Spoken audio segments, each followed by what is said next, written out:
তো চলো তোমাদের সাথে একটা ইনভিটেশন বাড়ির মেনু শেয়ার করা যাক। তো সবার প্রথমে খেয়ে নিয়েছি কফি, আর কফি খাওয়ার পর কেক কাটিং হলো, তাই কেক খেয়ে নিলাম।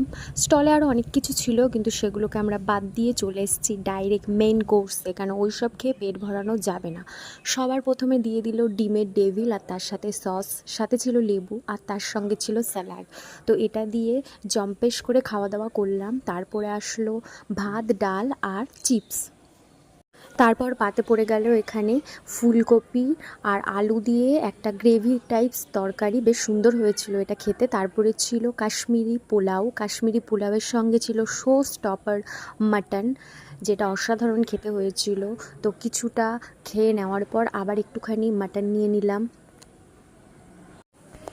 তারপর আবার কিছুটা মাটন নিয়ে তারপর আসলো চাটনি, পাঁপড়, সন্দেশ, তার সাথে ছিল রসগোল্লা, সবার শেষে ছিল আমুলের আইসক্রিম আর হাজমোলা। ব্যাস, এটা দিয়েই খাওয়া দাওয়াটা শেষ করলাম। তো টাটা সকলকে।